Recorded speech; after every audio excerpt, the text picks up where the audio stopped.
जो निकल गई वो दोबारा जीवन में आने वाली नहीं है। इसीलिए हमें ये जो मानव शरीर परमात्मा ने दिया है, भगवान सुखदेव कहते हैं राजन, प्रत्येक सांस पर भगवान का नाम होना चाहिए। मन को बिल्कुल एकाग्र करके परमात्मा की शरण में लगा दीजिए। परीक्षित ने प्रश्न कर दिया कि गुरुदेव यही तो व्यथा है, चाहते हैं हम कि भगवान के चरणों में मन लगाएं, लेकिन ये मन ऐसा है ये सहज लगता नहीं है। इसकी क्या युक्ति है कि मन को एकाग्र किया जाए। आदरणीय श्री सुखदेव जी कहते हैं राजन, मन को रोकना बड़ा क्लिष्ट है। अरे सतयुग में हमारे महर्षियों ने, मुनियों ने, योगियों ने अथक प्रयास किए, हजारों वर्षों तक तप किया, तब भी मन भटक गया। महर्षि ब्रह्म ऋषि विश्वामित्र जी ने 60,000 वर्ष तप किया। इंद्र ने स्वर्ग से एक अप्सरा को भेजा, मेनका को, और जरा सी पायल की झनकार उसकी कानों में सुनाई दी कि मन भटक गया। और ये कलिकाल है सज्जनों, इस समय कलयुग है। इस घोर कलिकाल में मन को रोकना सहज नहीं है। मन को अगर रोकना है तो हमें साधन करने पड़ेंगे। कुछ बुद्धिजीवी लोग कहते हैं ना कि मंदिर बनाना, भगवान के स्वरूप की प्रतिष्ठा करना, उनकी सेवा करना, उनकी भाषा में कि मूर्ति पूजा करना है, पत्थरों को पूजना। सज्जनों ये निरर्थक नहीं है। हमारे वेदों में इसका पूर्ण निरूपण है, हमारे शास्त्रों में विवेचन है, और प्राणों के अंतर्गत तो बिल्कुल स्पष्टीकरण किया है वेद व्यास ऋषि ने। ये साधन है। बिन जाने नहीं होए प्रतीति, बिन प्रतीत होए नहीं प्रीति।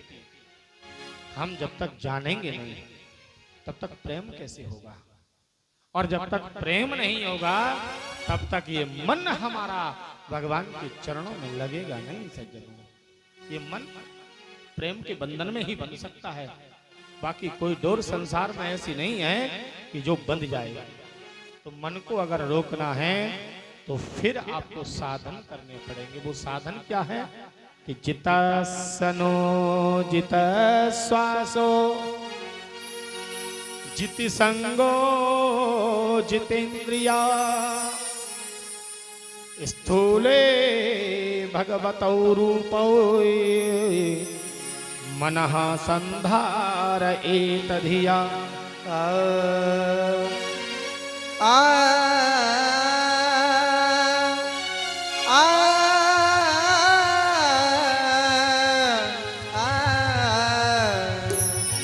और जन्म तेरा बातों ही बीत गयो रे, तूने कबहू न कृष्ण कहो।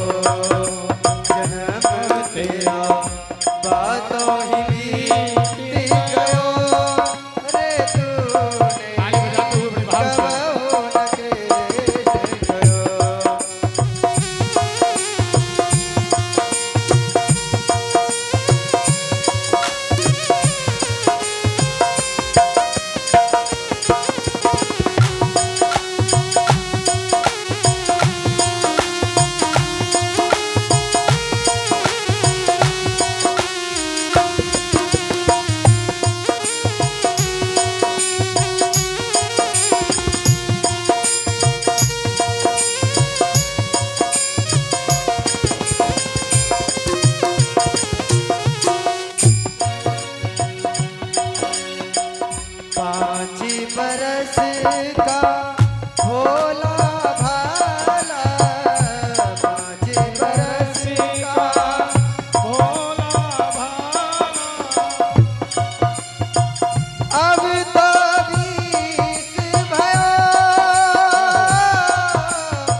भगवान ने कहा जिता सनो। सबसे पहले मन को अगर रोकना है तो मानव को आसन जीतना चाहिए। आसन जीतने का मतलब है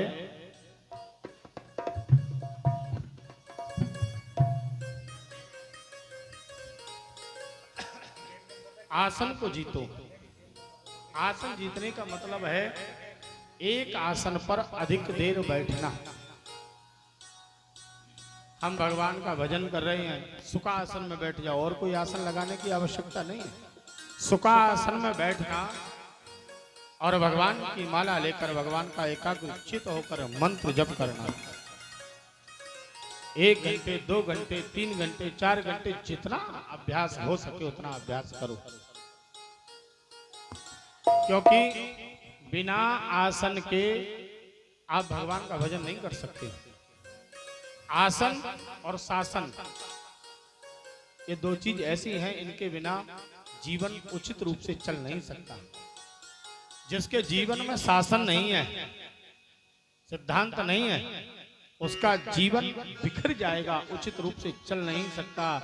और जिसने आसन पर अभ्यास नहीं किया, आसन नहीं लगाया, तो वो कभी भी मन को रोक नहीं सकता। आसन को जीतो। दूसरे नंबर पर दिया जित श्वास हो। इस श्वास को जीतो, जो हम श्वास ले रहे हैं। भैया श्वास को कैसे जीते हैं? बोले सहज तरीका है, हमारे ऋषियों ने दिया है प्राणायाम।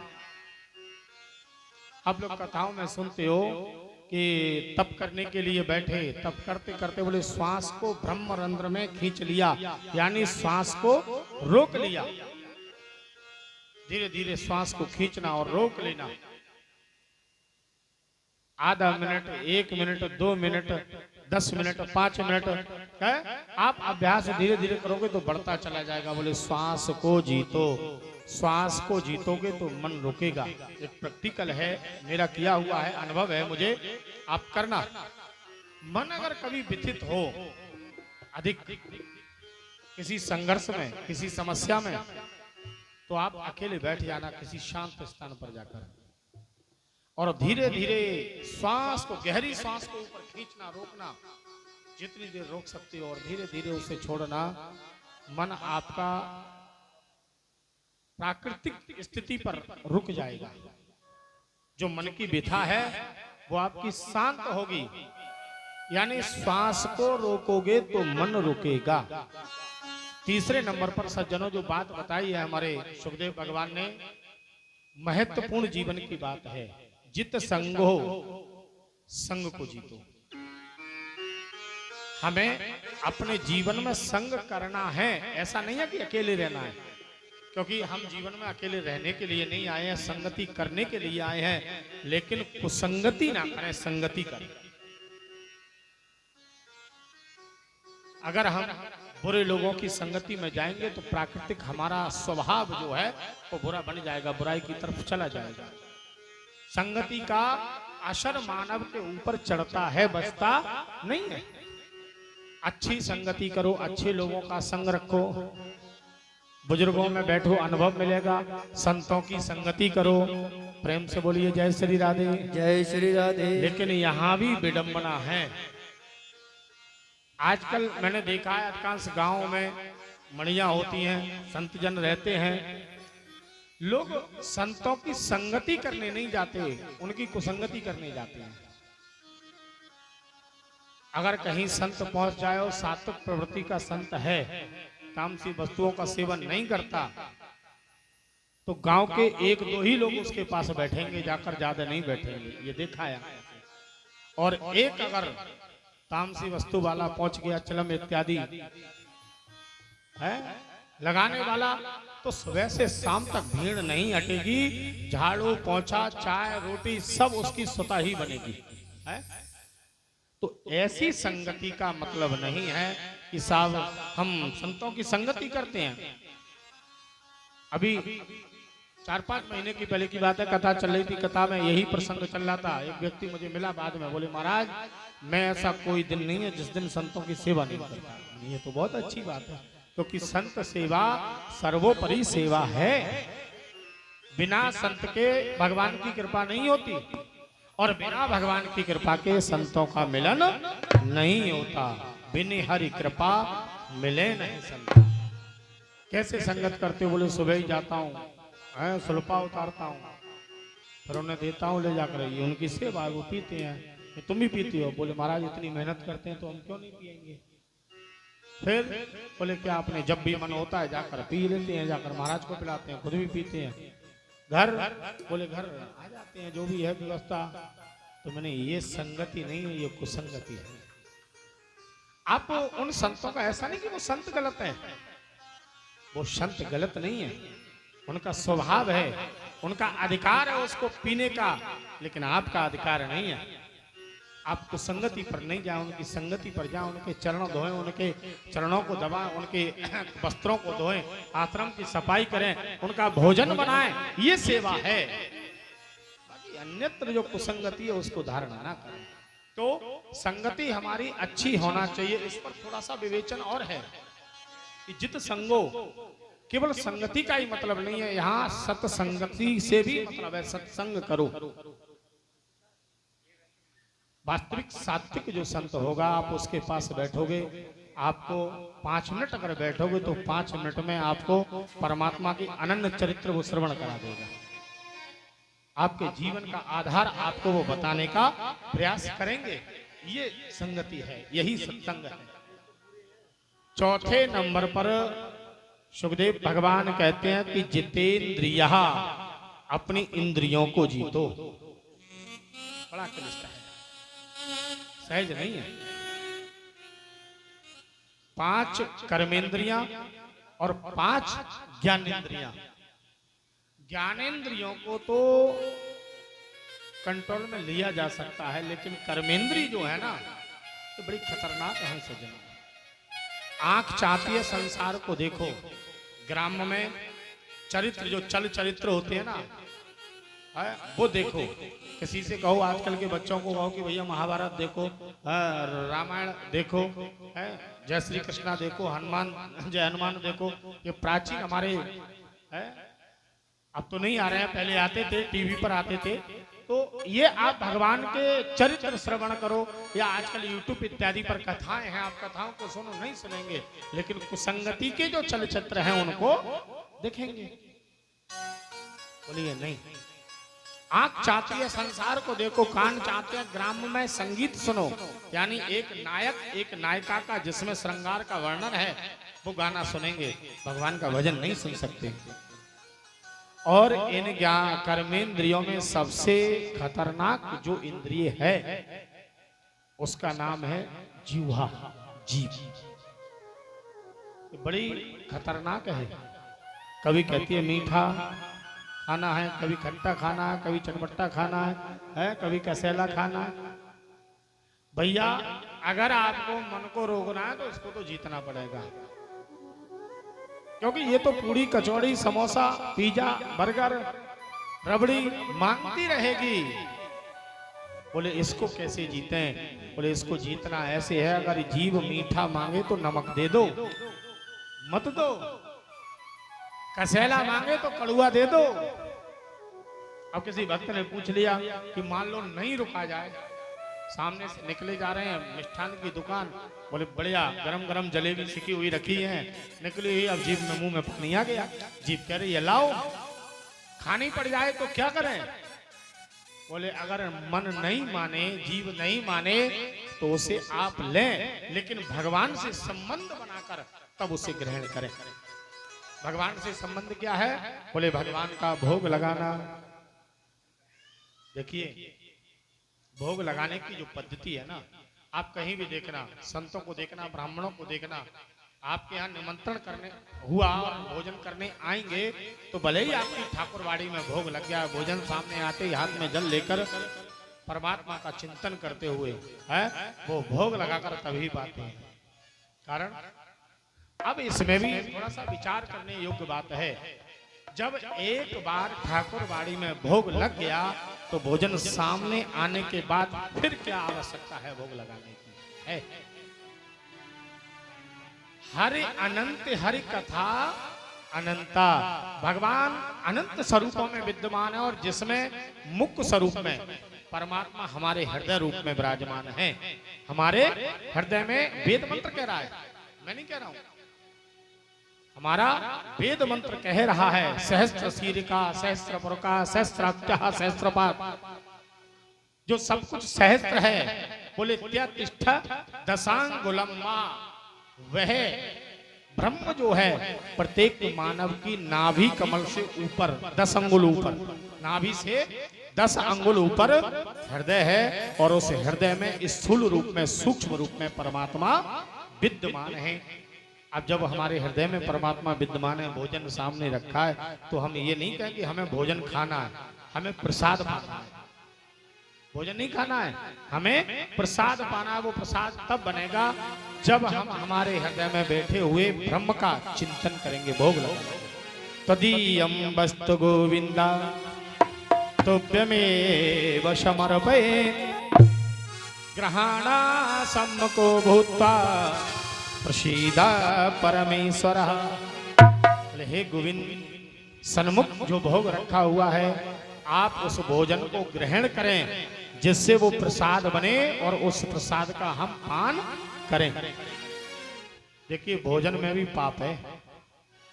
हम अगर भोजन खा रहे हैं तो वो उसमें पाप है, लेकिन वही भोजन को हमने परमात्मा को अर्पण किया और फिर उसे ग्रहण किया तो ये भोजन नहीं रहा, फिर वो प्रसाद हो गया। और प्रसाद में किसी भी प्रकार का कोई दोष, कोई पाप नहीं होता। यानी आप रबड़ी खाओ, जलेबी खाओ, इस जीव को दो, लेकिन भोग लगा कर देखो, इन इंद्रियों को बस में करो।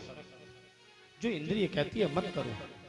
इंद्रिय हमेशा कुमार्ग पर ले जाएगी, मार्ग पर नहीं ले जाएगी। और हमें आपको इस इंद्रियों को रोकना है, सदमार्ग पर ले जाना है। बोले जब ये 4 चीजों पर कंट्रोल कर लोगे, आसन को जीता, श्वास को जीता, संग को जीता और फिर इंद्रिय को जीता, तो पता है क्या होगा? कहते हैं सुखदेव भगवान, स्थूले भगवतो रूपई, जो स्थूल रूप में हृदय में परमात्मा विराजमान है, मनहा संधार एतदिया, वही स्थूल परमात्मा प्रणीत होकर, साकार होकर और मन को अपने कब्जे में कर लेगा। बोले पकड़ लेगा, यहीं पर बैठ। और मन अगर भगवान के चरणों में लग गया, भगवान के हाथों में मन की डोरी पहुंच गई, तो ये मन फिर दाएं बाएं नहीं जा सकता, सीधे मार्ग पर जाएगा।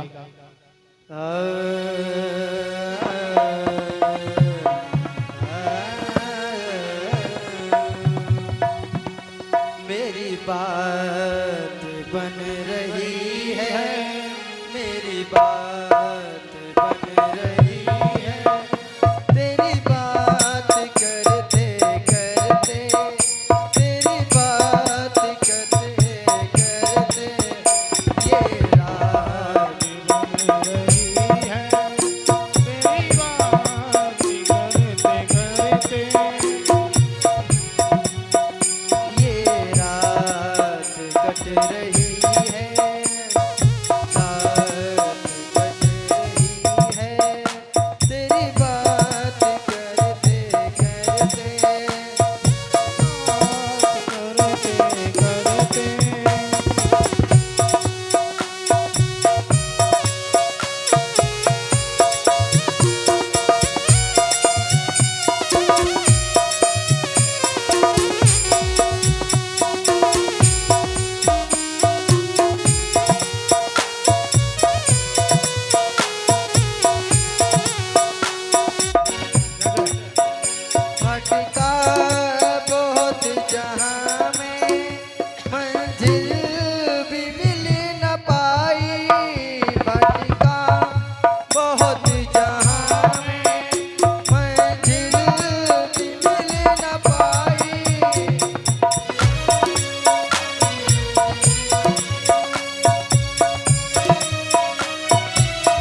सुखदेव भगवान ने 4 ये उपाय बताए मन को रोकने के लिए।